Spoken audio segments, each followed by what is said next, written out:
السلام علیکم ورحمۃ اللہ تعالی وبرکاتہ۔ کیسے ہیں طلبہ کرام؟ خیریت سے ہیں؟ یہ ہماری ویڈیو حفظ 4 ہوں گے طلبہ کے لیے ہے۔ امید ہے کہ آپ تمام طلبہ کرام خیریت سے ہوں گے، اپنا بہت زیادہ خیال رکھ رہے ہوں گے۔ آپ حضرات سے تو چونکہ اب آن لائن کلاسز پہ بھی بات ہو رہی ہے، ملاقات ہو رہی ہے، وہاں پہ ہم وہ سبق پڑھ رہے ہیں جن کا ہمیں مشقی کام بھی کرنا ہے۔ یہ ویڈیو آپ کو اس سلسلے میں بھیجی جا رہی ہے جو ہم نے آپ کو یہ والا بتایا تھا کہ ایک آپ کو سیگمنٹ ہم نے ایسا دیا ہے جس کے اندر آپ ریڈنگ اور رائٹنگ کریں گے۔ اسی سلسلے کا سبق ہے آپ کے سامنے سردار عبدالرب نشتر۔ سبق ہے آپ کے سامنے سردار عبدالرب نشتر، ٹھیک ہے؟ کتاب کا صفحہ نمبر 23، کتاب کا صفحہ نمبر 23 کو لیجئے۔ اور آپ حضرات کی خدمت میں اس سے پہلے میں اس سبق کا حصہ اول بھیج چکا ہوں، آپ حضرات کو موصول ہو چکا ہوگا، آپ لوگوں نے وہ دیکھ بھی لیا ہوگا، اور امکان ہے کہ اس کو کاپی میں لکھا بھی ہوگا اور اس کو پڑھا بھی ہوگا۔ آج آپ حضرات کی خدمت میں اس کا حصہ دوم پیش کیا جا رہا ہے۔ حصہ دوم پیش کرنے سے پہلے ہم اس سبق کو ایک دفعہ شروع سے دوبارہ سے ریڈنگ کر لیں گے، تاکہ اگر آپ میں سے کسی طالب علم کو کوئی لفظ سمجھ میں نہ آیا ہو یا کوئی طالب علم پہلی دفعہ یہ ویڈیو دیکھ رہا ہو تو اسے اس سے استفادہ کرنا آسان ہو جائے۔ عزیز طلبہ کرام، سبق کا نام ہے سردار عبدالرب نشتر۔ سردار عبدالرب نشتر نام ہے سبق کا۔ بسم اللہ الرحمن الرحیم۔ پاکستان ہمارا پیارا وطن ہے، اسے قائم کرنے اور مضبوط کرنے میں جن رہنماؤں نے نمایاں کردار ادا کیا، ان میں سردار عبدالرب نشتر بھی ہیں۔ مطلب کیا کہ جب پاکستان بن رہا تھا تو اس وقت بہت سے لوگ ایسے تھے جنہوں نے اس کو قائم کرنے میں، اس کو بنانے میں بہت ہی اہم کردار ادا کیا، بہت زیادہ قربانیاں دی۔ ان لوگوں میں سردار عبدالرب نشتر بھی شامل ہیں۔ یعنی 13 جون 1899 کو آپ پشاور میں ایک دیندار اور تعلیم یافتہ گھرانے میں پیدا ہوئے۔ آپ کے والدین رات کو جلد سو جاتے اور صبح بھی جلد اٹھ جاتے۔ یاد ہوگا آپ کو، میں نے پچھلی ویڈیو میں بتایا تھا کہ یہ سب سے اچھی نشانی ہے ایک اچھا انسان ہونے کی، اور صحت مند رہنے کی بہترین جو ہے نا یہ دلیل ہے کہ جو انسان رات کو جلدی سوئے اور صبح جلدی اٹھے۔ آگے دیکھیے، آپ کا پورا گھرانہ نماز اور روزے کا پابند تھا۔ اس ماحول میں پرورش پانے کا نتیجہ تھا کہ سردار عبدالرب نشتر بچپن ہی سے صبح جلدی اٹھنے اور وقت پر نماز ادا کرنے کے عادی ہو گئے، کیونکہ جب بار بار ایک کام کرتے رہیں تو انسان اس کا عادی ہو جاتا ہے۔ سردار عبدالرب نشتر زمانہ طالب علمی کے زمانے میں کوٹ پتلون پہنتے تھے۔ کوٹ پتلون جسے ہم پینٹ کوٹ کہتے ہیں۔ ایک مرتبہ ایک لڑکے نے ان کی ٹائی پکڑ لی اور کہا، تم ایک طرف تو قومی شخصیت کی بات کرتے ہو، دوسری طرف کوٹ پتلون بھی پہنتے ہو۔ کیا مطلب یہ کہ تم ایک طرف تو مسلمانوں کی بات کرتے ہو، تو مسلمانوں کا تو یہ لباس نہیں ہے، پینٹ پتلون تو مسلمانوں کا لباس نہیں ہے۔ جب لباس مسلمانوں کا نہیں ہے تو پھر تم یہ لباس کیوں پہنتے ہو؟ اس کا مطلب یہ تھا کہ سردار عبدالرب نشتر پینٹ پتلون پہنتے ہوں گے، تو اس نے یہ بات کی۔ اور دیکھیں بڑی گہری بات کر دی۔ آج ہمیں بھی سوچنے کی ضرورت ہے، کہ بھائی ہم مسلمانوں والا لباس پہنیں، کافروں کے لباس سے بچیں۔ اصل بات ہے کافروں کے لباس سے بچنا۔ سمجھ میں آ رہی ہے بات؟ چلیں آگے دیکھیں۔ اس اعتراض کا سردار عبدالرب نشتر پر بڑا اثر ہوا۔ اس کے بعد انہوں نے انگریزی لباس پہننا چھوڑ دیا۔ یعنی انگریزوں کا لباس پہننا چھوڑ دیا۔ سمجھ میں آ رہی ہے بات؟ سردار عبدالرب نشتر نے تحریک پاکستان میں پورے جوش و خروش سے حصہ لیا، اور جلد ہی آپ کا مسلم لیگ کے ممتاز رہنماؤں میں، ممتاز مطلب الگ سے جو ٹاپ لیڈرشپ ہوتی ہے نا، جو بڑے لوگ ہوتے ہیں انہیں کہتے ہیں ممتاز، جو سب سے الگ ہوتے ہیں، بڑے ہوتے ہیں۔ آپ کے خلوص، عقل و دانش اور سیاسی سوجھ بوجھ کا نتیجہ تھا، ٹھیک ہے؟ عقل و دانش میں نے آپ کو بتا دیا تھا، عقل دانش مطلب سمجھنا، ٹھیک ہے؟ قائد اعظم ہر کام میں آپ سے مشورہ کرتے تھے۔ اب دیکھیں، آپ اندازہ لگائیں، قائد اعظم کا نام تو سب جانتے ہیں نا بھائی، قائد اعظم نے پاکستان بنایا، لیکن قائد اعظم بھی مختلف لوگوں سے مشورہ لیا کرتے تھے۔ اب آپ دیکھ رہے ہیں کہ قائد اعظم سردار عبدالرب نشتر سے مشورہ لیا کرتے تھے۔ پاکستان بن جانے کے بعد آپ نے مختلف حیثیتوں سے وطن کی خدمت کی۔ آپ دستور ساز اسمبلی، میں نے آپ کو بتایا تھا دستور ساز اسمبلی، قانون ساز اسمبلی، یعنی جہاں پہ ملک کے لیے قانون بنتے ہیں نا، قانون اسے کہتے ہیں، دستور ساز اسمبلی کے رکن تھے۔ 4 سال تک پاکستان کے وزیر صنعت کی حیثیت سے خدمات انجام دی. وزیر صنعت مطلب میں نے آپ کو بتایا تھا کہ جتنی بھی فیکٹریز ہوتی ہیں، اس فیکٹریز کو دیکھنے والا جو بڑا ادارہ ہوتا ہے اس کے سربراہ کو کہتے ہیں وزیر صنعت.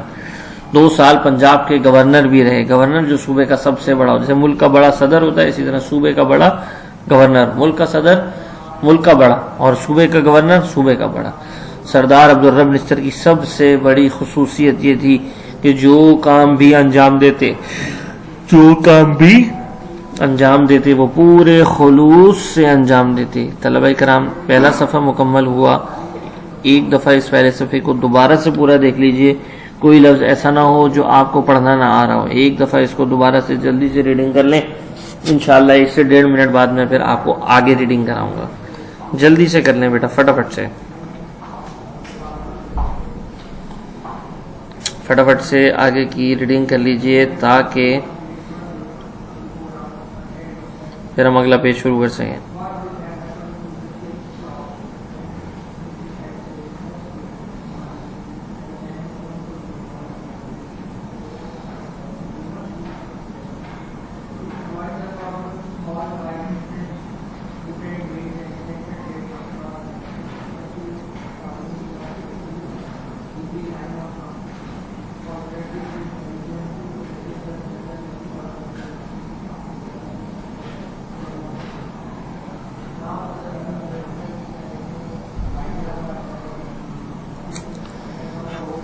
اللہ اکبر کبیرہ.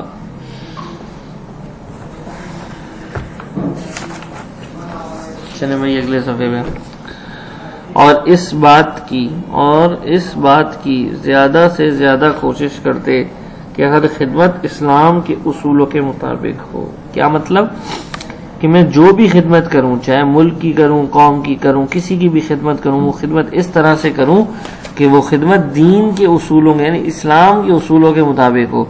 ٹھیک ہے، مطلب کیا ہے اس سے کہ بھائی اسلام جس طرح سے خدمت کرنے کا کہتا ہے نا، مثلا آپ نے اگر کسی کی خدمت کرنی ہے، ٹھیک ہے، کسی کو اگر آپ نے پانی پلانا ہے تو اسلام کیا کہتا ہے؟ ایسا پانی پلائیں جو اس کے لیے فائدہ مند ہو، ایسا نہ پلائیں جو اس کے لیے نقصان دہ ہو. آپ نے کسی کو کھانا کھلانا ہے تو بھائی ایسا کھانا کھلائیں جس سے اس کو فائدہ ہو، ایسا کھانا نہ کھلائیں جس سے اس کو نقصان ہو. تو اسلام یہ سکھاتا ہے، ورنہ تو کھانا کھلانا 2 طرح سے خدمت ہی ہے نا. تو خدمت ایسی کی جائے جو اسلام کے اصولوں کے مطابق ہو. آگے کہہ رہے ہیں سردار عبدالرب نشتر سے پہلے بجٹ انگریزی زبان میں پیش ہوتا تھا. اچھا اب آپ لوگ سوچ رہے ہوں گے بجٹ کیا ہوتا ہے. دیکھیں بیٹا، حکومت کے جو خرچے ہوتے ہیں نا، حکومت نے جو خرچے ملک پہ کرنے ہوتے ہیں، جس طرح سے ملک کو چلانا ہوتا ہے، اس کے لیے جو پیسوں کی ضرورت ہوتی ہے، اس پیسوں کی لسٹ کو بجٹ کہتے ہیں. اس پیسوں کی لسٹ کو کیا بولتے ہیں؟ بجٹ کہتے ہیں. دوبارہ سن لیں، حکومت کو جو خرچے کرنے ہوتے ہیں، جن خرچوں سے پورا ملک چلتا ہے، ٹھیک ہے، اس لسٹ کو بجٹ بولتے ہیں. اس لسٹ کو کیا بولتے ہیں؟ بجٹ بولتے ہیں. لیکن آپ پہلے گورنر تھے جنہوں نے صوبے کا بجٹ اردو زبان میں پیش کیا. مطلب ان کا جب پاکستان میں مسلمان رہتے ہیں اور مسلمانوں کی قومی زبان اردو ہے تو ان کی اسمبلی میں بجٹ بھی اردو میں پیش ہونا چاہیے. آپ امیر اور غریب کے درمیان کسی قسم کا فرق نہیں کرتے تھے. ایک مرتبہ بیمار پڑ گئے تو ملک کے وزیر اعظم آپ سے ملنے آئے، آپ کے بیٹے نے انہیں ملاقات کے لیے اندر بھیج دیا.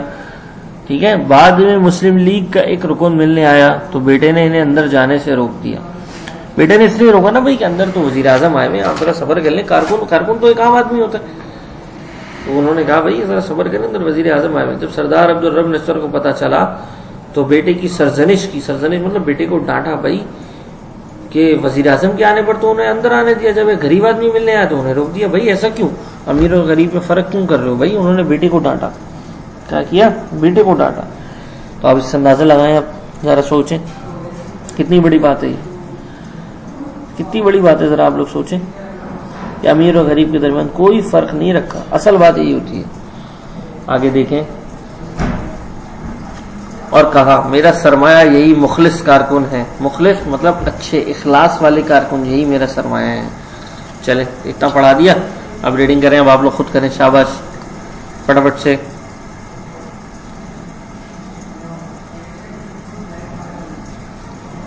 پھر میں آگے پڑھاؤں گا. بھائی آپ حضرات کو پتہ ہے نا کہ یہ جو ریڈنگ کا میں بار بار روکتا ہوں، اس کا مقصد کیا ہے؟ اس کا مقصد ہی یہی ہے تاکہ طلبہ کرام میرے ساتھ ساتھ ریڈنگ کریں. ایسا نہ ہو کہ بھائی 2 طالب ایسا نہیں کیجیے گا. 2 طالب علم ریڈنگ کرتے ہیں, 2 طالب علم ریڈنگ نہیں, میں سب طالب علم جو ویڈیو کو دیکھ رہے ہیں حضرائے کرم اس کی ریڈنگ کرتے رہیں, ساتھ ریڈنگ کریں.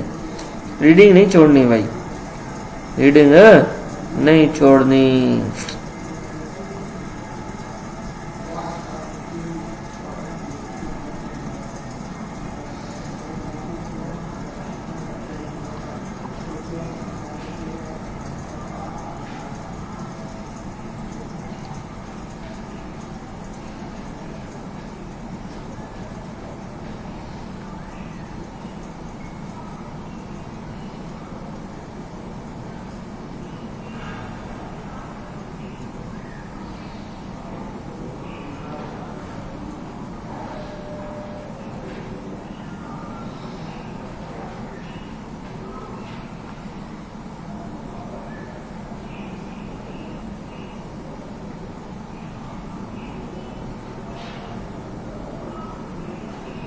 چلیں آگے دیکھیں.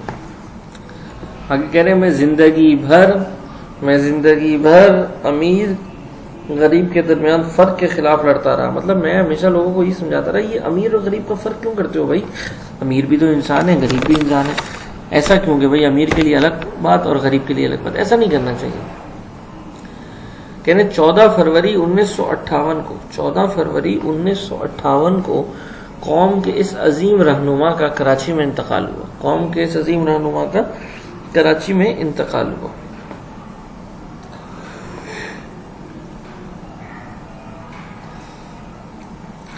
آپ مزار قائد کے احاطے میں احاطے کیسے کہتے ہیں, اندر کہتے ہیں بھائی یہ چیز میرے گھر کے احاطے میں آتی ہے, یعنی یہ چیز میرے گھر کی باؤنڈری وال کے اندر آتی ہے, میں دفن ہے. ملک و قوم کے لیے کی جانے والی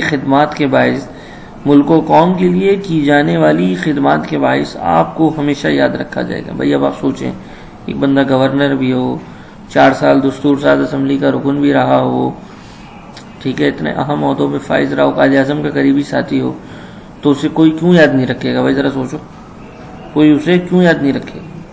ایسی شخصیت تھی. تو بچوں آپ بھی اپنے آپ نیت کر لو کہ ایسا بنو گے نا کہ ساری دنیا آپ کو یاد رکھے. آپ کی یاد میں کراچی کی ایک مصروف شاہراہ مطلب بزی روڈ, یعنی بہت زیادہ رش والی روڈ کا نام نشتر روڈ ہے. کیا نام ہے؟ نشتر روڈ.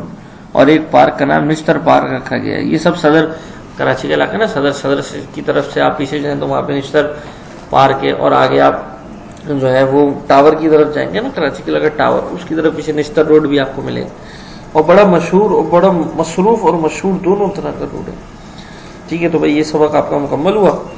ٹھیک ہے, یہ تو آپ کو پتہ ہی ہے کہ اس کا کیا کرنا ہے. اس کا روزانہ کے اعتبار سے ریڈنگ کرنی ہے, روزانہ کے اعتبار سے رائٹنگ کرنی ہے, یہ بات تو سب آپ کو پتہ ہی ہوگی.